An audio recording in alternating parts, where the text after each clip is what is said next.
So this is Anna Hazare. And Anna Hazare may well be the most cutting-edge digital activist in the world today. And you wouldn't know it by looking at him. Hazare is a 77-year-old Indian anti-corruption and social justice activist. And in 2011, he was running a big campaign to address everyday corruption in India, a topic that Indian elites love to ignore. So as part of this campaign, he was using all of the traditional tactics that a good Gandhian organizer would use. So he was on a hunger strike. And Hazare realized through his hunger that actually maybe this time in the 21st century, a hunger strike wouldn't be enough. So he started playing around with mobile activism. So the first thing he did is he said to people, okay, why don't you send me a text message if you support my campaign against corruption? So he does this, he gives people a short code, and about 80,000 people do it. Okay, that's pretty respectable. But then he decides, okay, let me tweak my tactics a little bit. He says, why don't you leave me a missed call?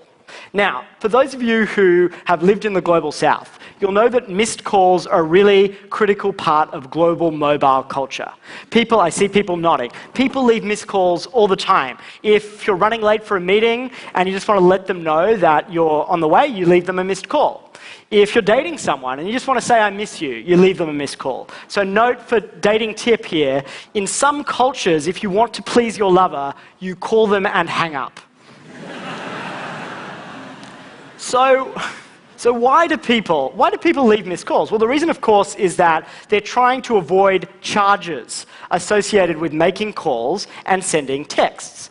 So when Hazare asked people to leave him a missed call, let's have a little guess how many people actually do this.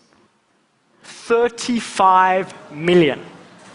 So this is one of the largest coordinated actions in human history. It's remarkable, and this reflects the extraordinary strength of the emerging Indian middle class and the power that their mobile phones bring. But he used that. Hazare ended up with this massive CSV file of mobile phone numbers, and he used that to deploy real people power on the ground, to get hundreds of thousands of people out on the streets in Delhi to make a national point of everyday corruption in India. It's a really striking story. So this is me when I was 12 years old. I hope you see the resemblance. And I was also an activist, and I have been an activist all my life. I had this really funny childhood where I traipsed around the world meeting world leaders and Nobel Prize winners, talking about third world debt, as it was then called, and demilitarization. I was a very, very serious child. And back then, in the early 90s, I had a very cutting-edge tech tool of my own. The fax. And the fax was the tool of my activism. And at that time, it was the best way to get a message to a lot of people all at once. And so I'll give you one example of a fax campaign that I ran. It was the eve of the Gulf War. And I organized a global campaign to flood the hotel, the Intercontinental in Geneva, where James Baker and Tariq Aziz were meeting on the eve of the war. And I thought if I could flood them with faxes, we'll stop the war. Well, unsurprisingly, that campaign was wholly unsuccessful. And there were lots of reasons for that, but there's no doubt that one sputtering fax machine in Geneva was a little bit of a bandwidth constraint in terms of the ability to get a message to lots of people. And so, I went on to discover some better tools. I co-founded Avaz, which uses the internet to mobilize people and now has almost 40 million members. And I now run Purpose, which is a home for these kinds of technology-powered movements. So what's the moral of this story? Is the moral of the story, you know what, the fax is kind of eclipsed by the mobile phone. This is another story of tech determinism. Well, I would argue that there's actually more to it than that. I'd argue that in the last 20 years, something more fundamental has changed than just new tech. I would argue that there has been a fundamental shift in the balance of power in the world. You ask any activist how to understand the world, and they'll say, look at where the power is. Who has it? How it's shifting. And I think we all sense that something big is happening. So Henry Timms and I, Henry's a fellow movement builder, got talking one day and we started to think, how can we make sense of this new world? How can we describe it and give it a framework that makes it more useful? Because we realized that many of the lessons that we were discovering in movements actually applied all over the world in many sectors of our society. So I want to introduce you to this framework, old power meet new power. And I want to talk to you about what new power is today. New power is the deployment of mass participation and peer coordination. These are the two key elements to create change and shift outcomes. And we see new power all around us.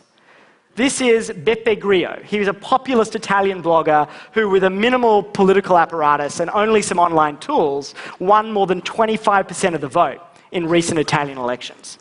This is Airbnb, which in just a few years has radically disrupted the hotels industry without owning a single square foot of real estate.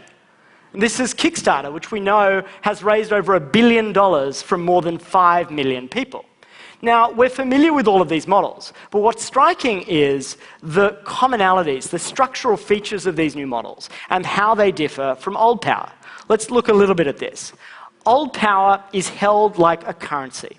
New power works like a current. Old power is held by a few. New power isn't held by a few, it's made by many. Old power is all about download, and new power uploads. And you see a whole set of characteristics that you can trace, whether it's in media or politics or education. So we've talked a little bit about what new power is. Let's for a second talk about what new power isn't. New power is not your Facebook page. I assure you that having a social media strategy can enable you to do just as much download as you used to do when you had the radio. Just ask Syrian dictator Bashar al-Assad. I assure you that his Facebook page has not embraced the power of participation. New power is not inherently positive. In fact, this isn't a normative argument that we're making. There are many good things about new power, but it can produce bad outcomes. More participation, more peer coordination sometimes distorts outcomes, and there are some things, like things, for example, in the medical profession, that we want new power to get nowhere near. And thirdly, new power is not the inevitable victor. In fact, unsurprisingly, as many of these new power models get to scale, what you see is this massive pushback from the forces of old power. Just look at this really interesting, epic struggle going on right now between Edward Snowden and the NSA. You'll note that only one of the two people on this slide is currently in exile. And so it's not at all clear that new power will be the inevitable victor. That said, keep one thing in mind.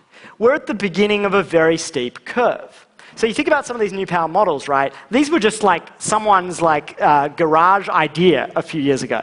And now they're disrupting entire industries. And so what's interesting about new power is the way it feeds on itself. Once you have an experience of new power, you tend to expect and want more of it. So let's say you've used a peer-to-peer lending platform like LendingTree or Prosper, then you've figured out that you don't need the bank. And who wants the bank, right? And so that experience tends to embolden you. It tends to make you want more participation across more aspects of your life. And what this gives rise to is a set of values.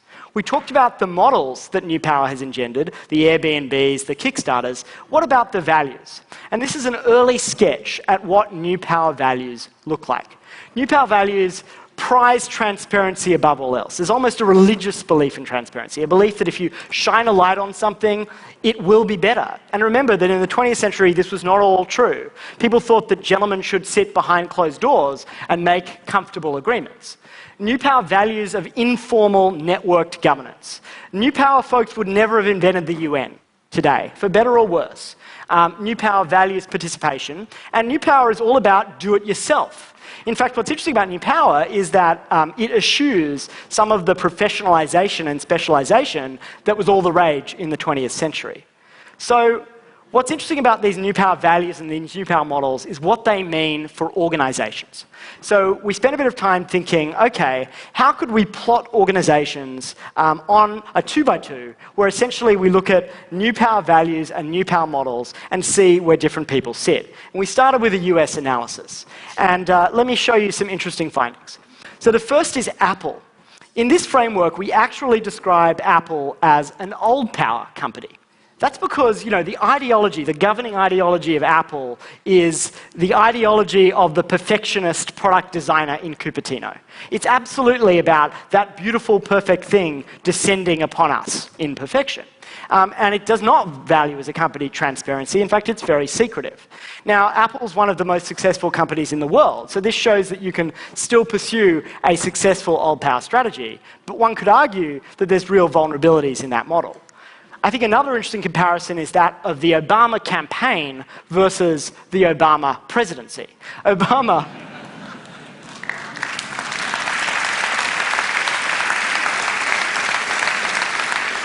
Now, I like President Obama. He ran with new power at his back, right? And he said to people, we are the ones we've been waiting for. And he used crowdfunding to power a campaign. But when he got into office, he governed like more or less all the other presidents did. And this is a really interesting trend, is when new power gets powerful, what happens? So this is a framework you should look at and think about where your own organization sits on it, and think about where it should be in 5 or 10 years. So what do you do if you're old power? Well, if you're there thinking in old power, you know what, this won't happen to us, then just look at the Wikipedia entry for Encyclopedia Britannica. Let me tell you, it's a very sad read.